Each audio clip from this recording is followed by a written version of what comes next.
And then there was the Qatari people, who I actually found to be very friendly. So I was very lucky that I had two or three occasions where I was able to sit down and talk with local Qataris.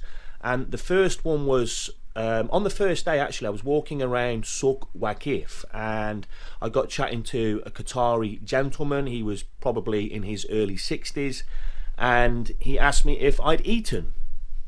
And at that point I hadn't. So he invited me for dinner in a local restaurant. We went to the restaurant, we sat down, we had dinner, we had really interesting conversation. We were talking about Qatar and the UK and lots of different things. I then wanted to pay for the meal. However, the waiter said that they couldn't accept card payments. So I asked where the nearest ATM was.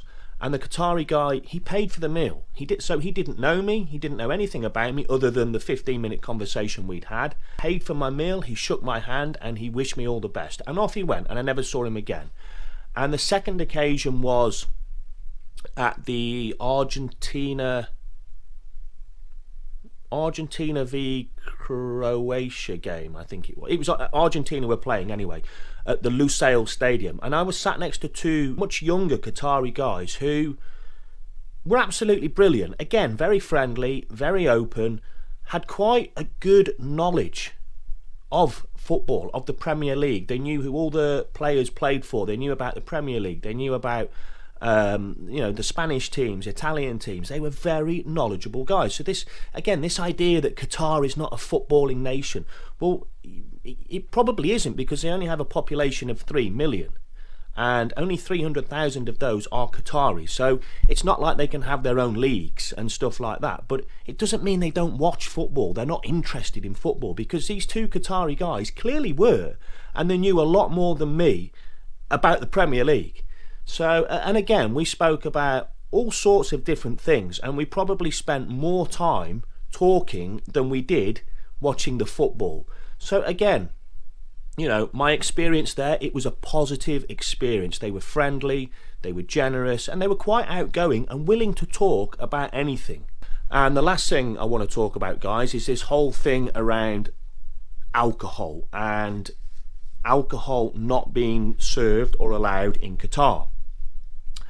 Again, this was complete and utter nonsense. Okay, you could get alcohol in any licensed bar in Qatar, and those licensed bars would normally be in the hotels, and there's lots of hotels in Doha, so you could go into any hotel and be served alcohol, whether it was lager, whether it was cider, gin, whiskey, cocktails. And also you could go down to any of the beach clubs. I did a video on B12, the B12 beach club, and again they had a selection of different alcohols you could buy, from beer to cider to cocktails, whiskey, all the rest of it. So there was no issue with drinking alcohol in Qatar, but it had to be in a licensed bar, in a hotel, or at a private beach. You couldn't drink on the street, and you couldn't drink at the stadiums, but you could also drink at the fan zones. Okay, so I think what most of the fans were doing were getting tanked up beforehand and then going to the game.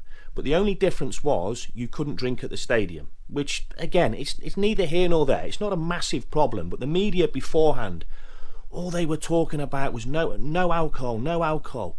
You can't drink in Qatar. I remember reading a story about a guy who walked 7 miles to get a beer. Now, I don't even know whether Qatar is 7 miles wide. Where they got that story from, I will never know. Because to walk 7 miles in that heat in Doha, you would probably die. And allegedly, this guy walked 7 miles to find somewhere to have a beer. And unbelievable. For me, that's just total BS, and I don't believe it. And I think, again, it was all part of this constructed narrative to tarnish the reputation of Qatar before the World Cup had even started. So, yeah, unbelievable. And it just goes to show how hypocritical and biased the Western media can be, because all the Western media, they were out there. They were staying in 5-star hotels. They were flown out there business class, Qatar Airways, 5-star hotels, chauffeur driven around. They were getting a free holiday out of it and getting paid nicely. So to then sit there on TV and make the accusations and statements that they made, for me, was completely hypocritical. And I'm not a political person, and I try not to get involved in these types of things, but this is the first time in my life I've seen firsthand how the media can manipulate something to fit their narrative.